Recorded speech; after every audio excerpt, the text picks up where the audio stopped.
بسم اللہ الرحمن الرحیم۔ السلام علیکم ویورس، کیسے ہیں آپ سب؟ Welcome to my channel. آج ہم اپنا PSY 405 پرسنالٹی سائیکالوجی کا لیکچر نمبر 23 کریں گے۔ اس میں وہی تھیوری جو ہے وہ کنٹینیوڈ ہے پچھلے لیکچر سے، روجرز پرسن سینٹرڈ اپروچ۔ تو لاسٹ والے لیکچر میں اسٹوریج ایشوز کی وجہ سے ویڈیو جو ہے وہ جلدی اینڈ ہو گئی تھی، تو اس میں دو ٹاپکس جو تھے وہ رہتے تھے، ایک گارڈننگ والا تھا اور دوسرا جو ہے وہ اسٹوڈنٹ سینٹرڈ ٹیچنگ والا تھا۔ لیکن وہ دونوں جو ٹاپک ہیں وہ ادھر بھی دیے ہوئے ہیں، تو ادھر میں اچھے سے آپ کو کر کے سمجھا دوں گی، تو آپ کو ٹینشن لینے کی ضرورت نہیں ہے۔ جو ایک پیج آپ کا رہ گیا تھا لاسٹ لیکچر میں سے، تو وہ آپ کا انشاءاللہ ادھر کور ہو جائے گا۔ تو لیکچر سٹارٹ کرنے سے پہلے آپ چینل کو سبسکرائب کر دیں، ویڈیو کو لائک اور شیئر کر دیں، اور پیارے پیارے کمنٹس بھی ضرور کیجیے گا۔ چلیں سٹارٹ لیتے ہیں۔ روجرز پرسن سینٹرڈ اپروچ، یہ تو تیسرا لیکچر ہے، یہ بار بار ریپیٹ ہو رہے ہیں پہلے 4 پوائنٹس، یہ تو اب آپ کو رٹ جانے چاہیے۔ Client centred approach, client centred therapy اور سیلف تھیوری آف پرسنالٹی، یہ 3 نام ہیں روجر کی تھیوری کے۔ اور روجر کی تھیوری جو ہے وہ فنومنولوجیکل تھیوری ہے، کیونکہ اس میں کسی بھی انسان کی پرسنالٹی یا بیہیویئر کو اس طرح سے اسٹڈی کیا جاتا ہے کہ اس کے انٹرنل فریم آف ریفرنس کو جانا جاتا ہے، یعنی کہ وہ دنیا کو کیسے دیکھتا ہے، کیسے پرسیو کرتا ہے، کیسے انٹرپریٹ کرتا ہے، کیسے دنیا کو دیکھنے کا اس کا نظریہ کیا ہے، نقطۂ نظر جو ہے دنیا کو دیکھنے کا، خود کو دیکھنے کا اور دوسروں کو دیکھنے کا۔ تو وہ جو اس قسم کی اسٹڈی ہوتی ہے نا، اس کو کہتے ہیں فنومنولوجیکل تھیوری۔ یہ تو تیسرا لیکچر ہے، بار بار ڈسکس ہو رہی ہے، اب تو آپ کو پتہ لگ ہی گیا ہوگا۔ ہیومنسٹک اپروچ کون سی ہوتی ہے؟ جس میں زندگی کے مثبت پہلوؤں پر روشنی ڈالی جاتی ہے، پرسنل گروتھ کی طرف توجہ دی جاتی ہے، اور ایکچولائزنگ ٹینڈنسی جو ہے وہ یہ ایک فطری خواہش انسان کے اندر اپنی بقا کے لیے، خود کو گرو کرنے کے لیے اور اپنی ذات کو یعنی کہ قابل ذکر بنانے کے لیے انسان کے اندر ایک فطری خواہش ہے، تو اس کے لیے انسان کوشش کرتا ہے، اس کو کہتے ہیں actualising tendency. Fully functioning person Roger کے ویو میں وہی ہوتا ہے جو ہم نے میسلو کے ویو میں پڑھا تھا، سیلف ایکچولائزرز۔ تو یعنی کہ جو انسان اپنے زندگی کا انر پوٹینشیل جان لیتا ہے اور اپنے آپ کو وہ اس طریقے سے گرو کروانا شروع کر دیتا ہے اور اپنی ساری انرجیز جو ہیں وہ اپنے ٹیلنٹ کو گرو کروانے کے لیے استعمال کرنے لگ جاتا ہے، تو وہ ہوتا ہے فلی فنکشننگ پرسن۔ یہ آؤٹ لائن جو ہے یہ وہی ہے، تیسرے لیکچر میں بھی ریپیٹ ہو رہی ہے۔ اس میں بیسک جو نئے کنسیپٹ آئے ہیں نا، وہ ہیں personality disorganization and psychopathology. Personality disorganization اور سائیکوپیتھولوجی تب ہوتی ہے جب کوئی بندہ جب کسی کوئی تھریٹ کی کنڈیشن میں ہوتا ہے نا، تو وہ اس کو تھریٹ کا مقابلہ نہیں کر پاتا، خود کو ڈیفینس نہیں دے پاتا، تو اس کی وجہ سے پھر پرسنالٹی ڈس آرگنائزیشن ہوتی ہے۔ اور پھر جن کی پرسنالٹی دیکھیں، ہم نے پڑھا تھا کہ اب میں آپ کو شروع سے سمجھا دیتی ہوں۔ ویسے میں نے پچھلے لیکچر میں بہت اچھے سے سمجھایا ہوا ہے، آپ جن لوگوں نے پچھلا لیکچر نہیں دیکھا نا، تو وہ اس میں جا کے دیکھ لیں، بیس سے کنسیپٹ بن کے آئیں گے نا، تو پھر آپ کو اچھے سے آ جائے گا۔ اچھا، تھریڈ کیا ہوتا ہے؟ جب یہاں پہ کیا اسٹڈی کیا جاتا ہے؟ بیہیویئر اور پرسنالٹی کو جاننے کے لیے basically internal frame of reference, یعنی کہ انسان کی اپنی جس طریقے سے وہ سوچتا ہے نا، جس پوائنٹ آف ویو سے وہ دیکھتا ہے چیزوں کو، تو اس کو دیکھا جاتا ہے۔ اور جب انسان کا سیلف کنسیپٹ اور جو کچھ ایکچول میں زندگی میں ہو رہا ہے، وہ دونوں ایک دوسرے کے مخالف ہو جاتے ہیں، یا ان دونوں میں تھوڑا بہت فرق آ جاتا ہے، یعنی کہ کانگرنٹ کہتے ہیں کوئی چیز، کسی چیز کا دوسری کے ساتھ ہم آہنگ ہونا، ایک طریقے سے چلتے رہنا، اور انکانگریٹی جب آ جاتی ہے نا سیلف کنسیپٹ میں اور ایکچول سیلف میں، تو کیا ہوتا ہے کہ انسان کو تھریڈ فیل ہوتا ہے۔ مائنڈ جو ہے وہ یہ اویئر کرواتا ہے کہ اب تھریڈ آ گیا ہے، کچھ غلط ہو رہا ہے، تو مائنڈ جو ہے تھریڈ کے رسپونس میں جو ہے وہ ڈیفینس میکینزمز کرتا ہے، اور ڈیفینس میکینزمز کر کے تو وہ خود کو بچاتا ہے یا خود کو اس سچویشن سے باہر نکال لیتا ہے۔ اونیسٹک ایک مطلب کہ ایماندار شخص کی مثال پچھلے لیکچر میں تھی، اور جس اسٹوڈنٹ کا ایف گریڈ آ جاتا ہے تو آپ وہاں سے بھی سمجھ سکتے ہیں۔ تو جب ہمارا مائنڈ جو ہے وہ ان ڈیفنس میکینزم کے ذریعے بھی خود کو ڈیفینڈ نہیں کر پاتا، تو پھر کیا ہوتا ہے کہ پرسنالٹی ڈس آرگنائزیشن ہو جاتی ہے۔ پرسنالٹی ڈس آرگنائزیشن آپ دیکھیں لفظ سے ہی سمجھ آ رہی ہے۔ پرسنالٹی جو ہے وہ خراب ہو گئی ہے، اس کا نظم و ضبط خراب ہو گیا ہے، تو اس سے کیا ہوگا؟ ظاہر مینٹل ڈیزیز ہوگی، اور اس کو بولیں گے سائیکوٹک، اور پھر وہ جو ہے اس کے بیہیویئر کیسا ہو جائے گا؟ پیشنٹ کا کریزی، پاگل پن، ارریشنل، بیزار، یہ سب کچھ ہو جائے گا پھر۔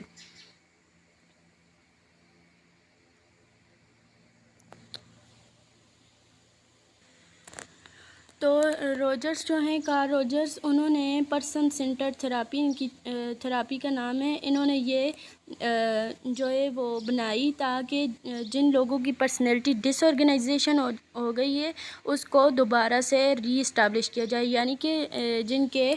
سیلف کنسیپٹ اور جو کچھ ایکچول میں ہو رہا ہے زندگی میں اس میں فرق آ گیا ہے، تو باتوں کے ذریعے، تھراپی کے ذریعے دوبارہ سے ان کا کنیکشن بنایا جائے، اور یہ جو سائیکوٹک والی کنڈیشن ہے، یعنی کہ پاگل پن والی کنڈیشن جو ہے وہ ختم کی جائے۔ اور انہوں نے اس کے لیے چوز کی تھی فیلڈ فینومینولوجیکل فینومینل فیلڈ، یہ ہم اوپر ڈسکس کر رہے ہیں لیکچر کے سٹارٹ میں بھی۔ Evolution of Rogerian therapy from techniques to relationships, یعنی کہ کارل روجرز کی تھراپی جو ہے وہ کس طرح سے بنی آہستہ آہستہ، while still remaining his non directive technique. ان کی پہلے ٹیکنیک جو تھی وہ نان ڈائریکٹیو تھی، یعنی کہ ڈائریکٹلی پیشنٹس پر اپلائی نہیں ہوتی تھی، اور پھر جب ان کو وقت کے ساتھ ساتھ اس کی اہمیت کا اندازہ ہوا کہ کلائنٹ جو ہے اس کی پرسیپشن، یعنی کہ اس کے سوچنے سمجھنے کا انداز جو ہے اور دنیا کو دیکھنے کا انداز، وہ سب کو فوکس کر رہے تھے کلائنٹ کو، اور یہ بھی دیکھ رہے تھے کہ کلائنٹ جو ہیں وہ خود بھی فوکس کر رہے ہیں اپنی زندگی پر، اپنے آپ پر اور اپنے پرابلمس پر، تو اس نے مطلب کہ کارل روجرز جو ہے نا، ان کو پھر ایک موٹیویشن مل گئی کہ یعنی کہ مجھے اس تھیوری کو اور زیادہ انکریز کرنا چاہیے، اور کیونکہ یہ ایک پیشنٹ کے آس پاس گھومتی تھی، اور جو یہ مطلب کہ ہوتا ہے نا سائیکولوجسٹ، وہ صرف یہ کام کرتا تھا کہ پیشنٹ کی ہیلپ کر دیتا تھا، پیشنٹ کی ہیلپ کرتا تھا کہ وہ خود کو کیسے ڈسکور کرے، اپنی تھاٹس کو کیسے جان پائے۔ تو یہ سارا کچھ جو ہے وہ ایک کلائنٹ کے سوچوں کے آس پاس ہی گھومتا ہے، اس لیے اس تھیوری کو کہتے ہیں کلائنٹ سینٹرڈ تھراپی، اور اس کو پھر پرسن سینٹرڈ تھراپی بھی کہتے ہیں بیسٹ، یعنی کہ اس کا نام آہستہ آہستہ سے اس کے نام جو ہے نا وہ چینج ہوتے گئے، اس میں تھوڑی بہت چینجز بھی آتی گئیں۔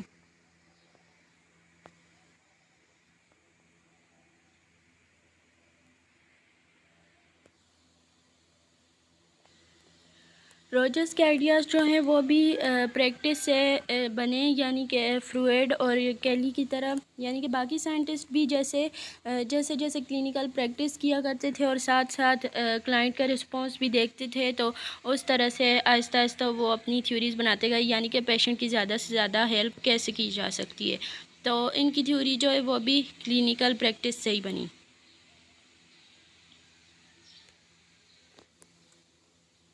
پھر ایسا موقع آ گیا کلائنٹ سینٹرڈ تھراپی۔ پہلے ہم نے کیا پڑھا تھا؟ کلائنٹ سینٹرڈ، پہلے یہ لفظ پڑھا تھا، پھر آیا تھا پرسن سینٹرڈ، اور اب آ رہا ہے کلائنٹ سینٹرڈ تھراپی۔ تو یہ نام آہستہ آہستہ کیسے ایوولو ہوئے؟ انہوں نے پھر ایسا ٹائم بھی آ گیا جب انہوں نے ایسا ایٹماسفیئر یعنی کہ بنانے کی بجائے، ماحول دینے کی بجائے کلائنٹ کو کہ وہ اپنے مسائل حل کر سکے، پھر یہ جو ہے یعنی کہ تھراپسٹ اور کلائنٹ ان دونوں کے درمیان ایسا ہو گیا جیسے بات چیت کرتے ہیں نا اور مسئلہ حل کرتے ہیں، یعنی کہ دونوں کا مشترکہ مسئلہ ہو گیا، ایسے پھر مسئلہ حل ہونے لگا۔ پہلے تو یہ ہوتا تھا کہ جو تھراپسٹ ہے وہ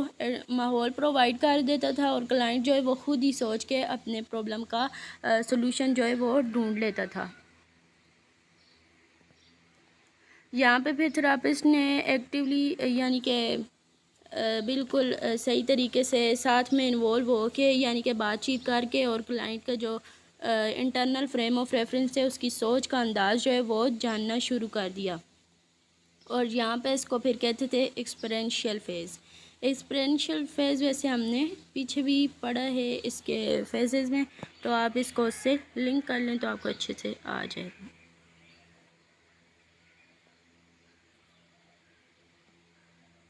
ان کی تھیوری میں پرسن سینٹرڈ اپروچ بھی اسے کہتے ہیں۔ یہ اپنے کلائنٹ کو جو ہے وہ ایز اے اسٹوڈنٹ یا ایز اے کلائنٹ نہیں لیتے، بلکہ اس کو ایک انسان کے طور پر، جیتے جاگتے انسان کے طور پر اس کو لیتے ہیں اور پھر اس کے مسائل کو حل کرتے ہیں۔ Condition that Rogers feels are necessary for therapy. Therapy کے لیے ضروری کنڈیشنز کیا ہیں روجرز کے مطابق؟ کہ کلائنٹ کا اور تھراپسٹ کا سائیکولوجیکل کانٹیکٹ ہونا چاہیے، مطلب یہ کہ وہ ایک دوسرے کے ساتھ اپنی فیلنگس اچھے سے شیئر کر سکیں، تبھی تو مسئلہ حل ہو سکے گا۔ اور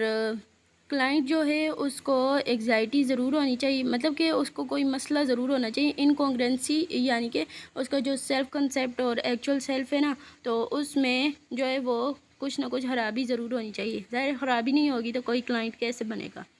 تھراپسٹ مسٹ شو ایمپیتھیٹک انڈرسٹینڈنگ، یعنی کہ جو تھراپسٹ ہے اس کو چاہیے کہ وہ کلائنٹ کی سوچ کا زاویہ یا نقطہ نظر جاننے کے لیے کیا کرے؟ ہمدردی کا مظاہرہ کرے۔ اور تھراپسٹ جو ہے شاید اوپر میں نے کلائنٹ بول دیا۔ تھراپسٹ کو ہمدردی کا مظاہرہ کرنا چاہیے اور تھراپسٹ کو انکنڈیشنل پازیٹیو ریگارڈ دینا چاہیے، مطلب کہ تھراپسٹ کو کلائنٹ سے، یہ اوپر ہم نے ڈیٹیل میں پڑھا، یعنی کہ ماں جیسے بچوں کے ساتھ ڈیل کرتی ہے نا چھوٹے بچے کے ساتھ، تو وہ ہوتا ہے انکنڈیشنل پازیٹیو ریگارڈ، مطلب کہ اس کو بچے سے کچھ بھی فائدہ حاصل نہیں ہو رہا ہوتا، تو یہاں بھی تھراپسٹ جو ہے وہ کلائنٹ کے ساتھ ایسے ڈیل کرے اور اس کے مسائل کو حل کرے چاہے اسے کوئی فائدہ نہ ہو رہا ہو۔ اور کلائنٹ کو بھی یہ فیل ہونا چاہیے کہ اس کو انکنڈیشنل پازیٹیو ریگارڈ مل رہا ہے، تبھی تو وہ بھی اپنی طرف سے ہمدردی شو کرے گا اور اپنی باتیں شیئر کرے گا۔ اگر تھراپی جو ہے وہ صحیح ڈائریکشن میں چل پڑتی ہے تو پھر کیا ہوگا؟ کلائنٹ جو ہے وہ اپنی زندگی کی بارے میں اور اپنے جذبات کے بارے میں آزادی کے ساتھ بات کرنا شروع کر دے گا، اور اپنے جو بھی اس نے فیس کیا ہوگا کوئی ایسا واقعہ یا کچھ بھی، تو وہ اس کی صحیح تفصیل بیان کرنا شروع کر دے گا، اور کلائنٹ کو خود بھی پتہ چل جائے گا کہ کہاں پر خرابی ہے، تو آہستہ آہستہ پھر یہ سارا جو ہے وہ ہیلدی ہونے کی طرف مطلب چلتا جائے گا۔ انکنڈیشنل پازیٹیو ریگارڈ کی وجہ سے کلائنٹ جو ہے وہ اپنی خرابی کو ایکسیپٹ کر لے گا، یعنی کہ ڈینائی نہیں کرے گا، اس کے اندر کوئی خرابی ہے تو وہ اس کو ایز اٹ از ایکسیپٹ کرے گا اور پھر اس کو ٹھیک کرنے کی کوشش کرے گا،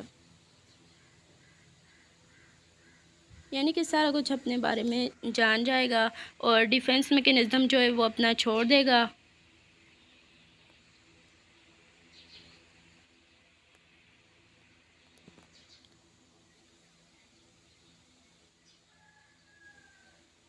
یہی سارے کچھ 10 پوائنٹس جو ہیں ان میں سارا کچھ یہی بتایا جا رہا ہے۔ اسکنر اینڈ روجرز ڈیبیٹ، سپتمبر 4 1955 میں یہ APA امریکن سائیکولوجیکل ایسوسیشن جو ہے اس میں ایک اینول میٹنگ ہوئی شکاگو میں، تو وہاں پہ روجر اور اسکنر کا جو ہے وہ ڈیبیٹ ہوا۔ روجر جن کی تھیوری ہم ابھی پڑھ رہے ہیں، فینومینولوجیکل تھیوری، اور اسکنر جو ہیں یہ BF اسکنر اس والے ہیں، ان کی کنڈیشننگ آپرینٹ کنڈیشننگ والے۔ تو روجر نے جو ہے وہ اپنی سبجیکٹیو اپروچ اور اپنے جو خیالات ہیں اور انسان کو فری چوائس اس کی اپنی جو مطلب کہ زندگی کے لیے ان کے مطابق جو ہے نا انسان اپنی تقدیر جو ہے ڈیسٹنی وہ خود چوز کرتا ہے، یعنی کہ وہ اپنی مرضی سے جیسے چاہے بن سکتا ہے۔ تو انہوں نے اپنا جو تھیوری ہے وہ پیش کی، اور اسکنر نے جو ہے وہ اپنی تھیوری پیش کی، اور اسٹیمولس رسپانس کا جو میکینزم ہے اس کو ایکسپلین کیا۔ یہ اسٹیمولس وہ ہوتا ہے جو کوئی مطلب ایک دم سے فیل ہوتا ہے۔ فار ایگزامپل، سب سے سمپل مثال، اگر آپ کو کوئی گرم آبجیکٹ کو ٹچ کرتے ہیں تو اسٹیمولس جو ہے وہ آپ کو جا کے آگاہ کرتا ہے مائنڈ کو کہ یہ گرم ہے، تو پھر مائنڈ جو ہے اس کو کہتا ہے کہ ٹھیک ہے ہاتھ کھینچ لو، تو پھر وہ جو مائنڈ کا میسیج آ رہا ہے نا اس کو رسپانس کہتے ہیں، اور پھر ہاتھ کھینچ لیتے ہیں۔ یہ مطلب کہ بہت جلدی ہوتا ہے، اور اس کو کہتے ہیں اسٹیمولس رسپانس۔ اور یہ دونوں جو تھے، روجر اور سکنر، پھر انہوں نے اس بات پر اتفاق کیا کہ جو بیہیویئرل سائنس ہے، یعنی کہ بیہیویئر کو اسٹڈی کرنے کا طریقہ ہے، وہ بہت زیادہ اس فیلڈ میں بہت زیادہ گروتھ ہو رہی ہے، بہت زیادہ یہ بڑھ رہی ہے، اور یہ ایک اچھا سائن ہے۔ سکنر جو تھے وہ یہ مانتے تھے کہ بیہیویئر جو ہے وہ باہر سے کنٹرول کیا جاتا ہے، اور روجر جو ہیں وہ کہتے ہیں کہ بیہیویئر اندر سے کنٹرول کیا جاتا ہے، اور انسان جو ہیں وہ اپنی سیلف ایکچولائزیشن، خود کی پہچان کے لیے سارے لوگ فری ہیں۔ اور یہ روجرز جو ہیں وہ اپنی تھراپی سیشن کے آڈیو اور ویڈیو ریکارڈنگز بھی کیا کرتے تھے، تاکہ جو نئے آنے والے ٹرینرز ہیں ان کو اچھے سے سمجھ آ جائے، وہ ان ویڈیوز کو دیکھ کے بھی سمجھ سکیں۔ سائیکو تھراپی اینڈ گارڈننگ، یہ جو ہے نا، یہ والا پچھلے لیکچر کا جو رہ گیا تھا نا، تو یہاں پہ وہ ایکسپلین ہو گیا ہے، ٹھیک ہے، تو آپ کو ٹینشن لینے کی ضرورت نہیں ہے۔ Rogers person centred therapy reflects his image of human nature in general and role of therapists in particular۔ Roger جو ہیں وہ یعنی کہ انسانیت کو زیادہ ویلیو کرتے ہیں، اور تھراپسٹ جو ہیں وہ ہیں، لیکن جو ہیں انسان، ان کا انسان ہونے کا پہلو زیادہ جو ہے وہ نظر آ رہا ہے ان کی فائنڈنگز میں۔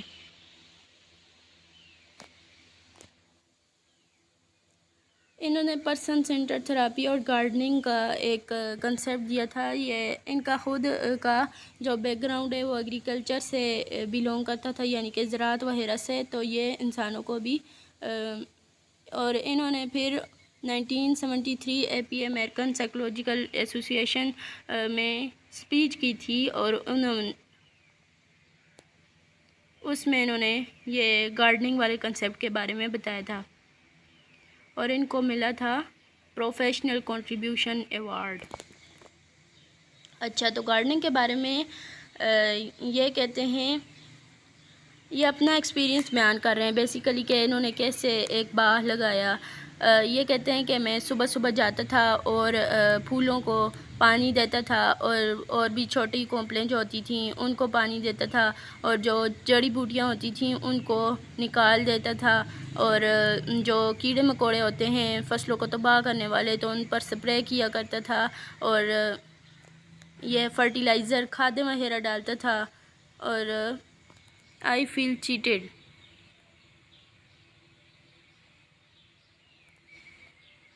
ان کو لگتا تھا کہ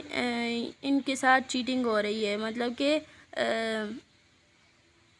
ان کا گارڈن جو باغ ہے وہ ان کو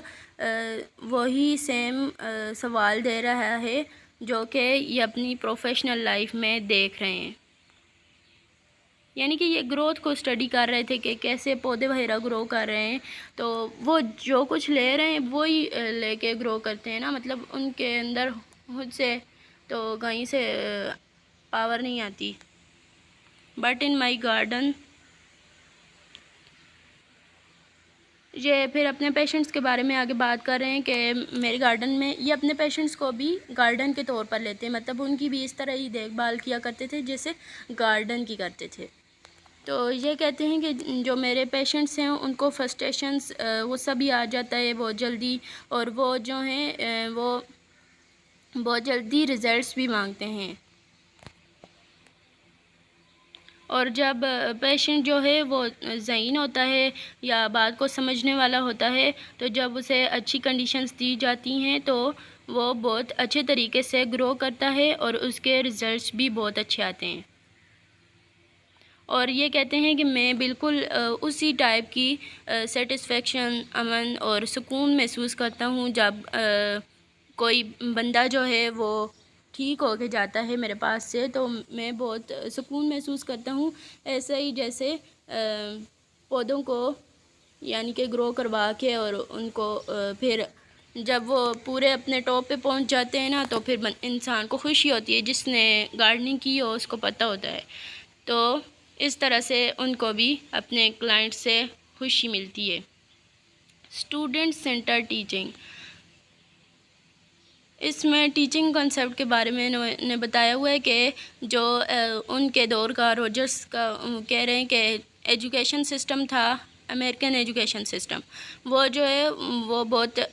غلط طریقے سے شیپ کیا گیا ہے اور اسٹوڈنٹس کو بہت بری طریقے سے ڈیل کرتا ہے۔ اسٹوڈنٹ کو صرف ایک چیز کے طور پر، بے جان چیز کے طور پر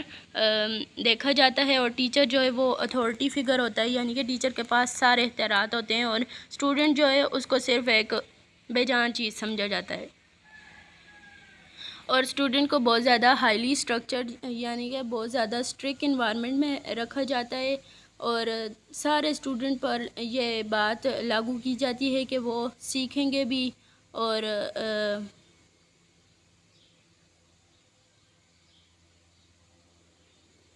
ان کو سیکھنا ہی پڑے گا، مطلب کہ ان کو ہر حال میں سیکھنا ہی پڑے گا۔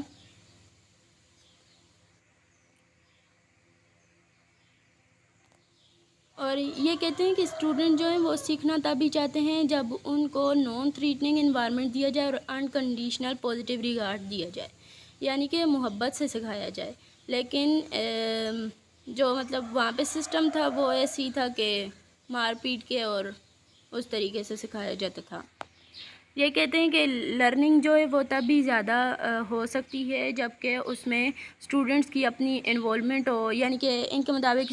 جیسے ایکسپیریمنٹس وغیرہ کرتے ہیں نا، تو اسٹوڈنٹ جو ہے وہ خود انوالو ہوتے ہیں اس کے اندر، اور ٹیچر جو ہے وہ صرف ایک فیسیلیٹیٹر کا کام دے، یعنی کہ وہ سہولت فراہم کرے، اور بچے جو ہے وہ خود ایکسپیریمنٹ کر کے سیکھیں کہ اور پھر جو ان کا سیکھا ہوا ہوگا ان کو اچھے سے یاد رہے گا۔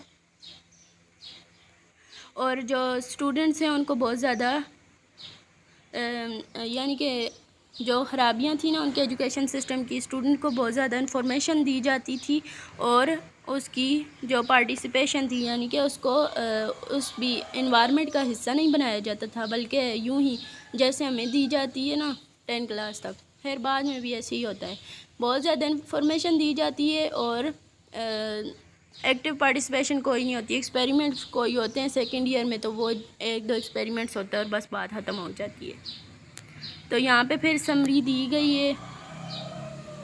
اس کو اوپر سے ہی ہم دیکھ لیتے ہیں، یہ جتنا ہم 3 لیکچرز میں پڑھ چکے ہیں نا، تو اس کا پھر نچوڑ یہاں پہ دیا گیا اور آخر میں ریکیپ بھی ہے۔ تو روجرس کے مطابق انسان کا جو انر موسٹ کور ہے، یعنی انسان کی نچوڑ، اس کی اصلیت کیا ہے، وہ بیسیکلی ایک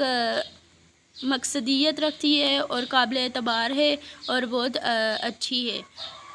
اور اگر پراپر کنڈیشنز دی جائیں تو انسان جو ہے وہ اپنے انر پوٹینشیل کو پا سکتا ہے اور پھر اس کو اپنے آپ کی پہچان کے لیے اور اپنے آپ کو گرو کرنے کے لیے استعمال کر سکتا ہے۔ اور جو سیلف کنسیپٹ میں امپورٹنٹ ایلیمنٹس ہیں وہ ہیں positive regard, conditions of worth, unconditional positive regard, یہ جو ہیں ہیڈنگس ہیں اور وہ ایکسپلین ہو چکی ہیں۔ اور تھریڈ کب ہوتا ہے؟ جب انسان کے سیلف کنسیپٹ، وہ جو اپنے بارے میں سوچ رہا ہے، اس کے مائنڈ میں ایک کنسیپٹ ہے اس میں، اور آرگنزمک ایکسپیرینس، یعنی کہ وہ جو کچھ ریئل لائف میں ایکسپیرینس کر رہا ہے اس میں کلیش آ جاتا ہے، وہ دونوں ایک دوسرے سے ٹکرا جاتے ہیں، تو پھر انسان جو ہے وہ تھریڈ فیل کرتا ہے، اور اس کے رسپانس میں، جواب میں، پھر مائنڈ جو ہے اس کو ڈیفنس میکینزمز دیتا ہے، اور پھر ڈیفنس میکینزمز اگر صحیح طرح سے نہیں لگتے تو پھر پرسنل ڈس آرگنائزیشن ہو جاتی ہے اور سائیکوٹک کی طرف چلا جاتا ہے۔ اور ان کے مین کنسیپٹ سیلف کنسیپٹ ہیں، کیو سارٹ ہے، کیو سارٹ بھی ڈسکس ہو چکا ہے بہت ڈیٹیل کے ساتھ۔ ایویلویشن کیا ہے؟ یعنی کہ مین کنسیپٹس ان کی تھیوری کے 4، یہ شارٹ میں بھی آ سکتا ہے۔ تو ان کی تھیوری کے مین کنسیپٹ کیا ہے؟ فینومینولوجیکل ہے، اور ہیومنسٹک ہے، انسان کو انسانی طریقے سے کے ساتھ ڈیل کرتی ہے، اور فنومنولوجیکل ہے، یہ تو بہت بار ڈسکس ہو چکا ہے۔ اور زیادہ فوکس اس کا کس پر ہے؟ انکنڈیشنل پازیٹیو ریگارڈ پر۔ اس کا نام ہے پرسن سینٹرڈ تھراپی۔ اور اسٹوڈنٹ سینٹرڈ ٹیچنگ میں انہوں نے کیا کہا ہے کہ فریڈم ٹو لرن ہونا چاہیے، یعنی کہ اسٹوڈنٹ کو بہت اسٹرکٹ انوائرمنٹ میں نہیں رکھنا چاہیے، اور ٹیچر کا کام ہے ایک فیسیلیٹیٹر، ایک سہولت کار کا ہونا چاہیے۔ ٹیچر کو چاہیے کہ وہ صرف بچوں کو سہولت دے اور وہ پھر بچے جو ہے خود سیکھیں۔ اور ان کی تھیوری جو ہے کہاں کہاں اپلائی ہوتی ہے؟ تعلیم میں، ایجوکیشن میں اپلائی ہوتی ہے، میرج مطلب کہ پڑھائی میں، شادی اور فیملی وغیرہ کے بھی ریلیشن شپس وغیرہ میں بھی ان کی تھیوری کا استعمال ہے۔ آگے دوبارہ سے ریکیپ دیا گیا ہے ان کی تھیوری کے جو مین کنسیپٹ ہے نا، وہ ہم ایک بار پھر دیکھ لیتے ہیں۔ روجرز کی تھیوری کو کہتے ہیں person centred approach, client centred approach, client centred therapy, self theory of personality. ان کی تھیوری بیسیکلی کیا ہے؟ فنومنولوجیکل تھیوری اور ہیومنسٹک ہے نیچر میں۔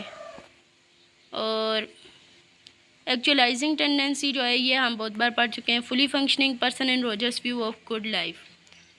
پھر یہ ساری آؤٹ لائن انہوں نے دوبارہ سے دی ہوئی ہے، یعنی کہ ہم نے ان پورے 3 لیکچرز میں جو کچھ بھی پڑھا ہے نا، تو وہ سب کچھ یہاں پہ دوبارہ سے دیا گیا ہے۔ تو لیکچر ہمارا کمپلیٹ ہو چکا ہے، اور آپ کو اگر ہائی لائٹڈ ہینڈ آؤٹس چاہیے تو اس کے لیے چینل کی ڈسکرپشن میں واٹس ایپ چینل کا لنک ہے، تو وہاں سے جوائن کر لیں، تو واٹس ایپ چینل میں انشاءاللہ شیئر کر دوں گی جیسے ہی یہ سیریز کمپلیٹ ہوتی ہے۔ اور آپ مجھے بھی اپنی دعاؤں میں یاد رکھیے گا، اور اللہ تعالیٰ آپ سب کو کامیاب فرمائیں۔ Thank you so much and اللہ حافظ۔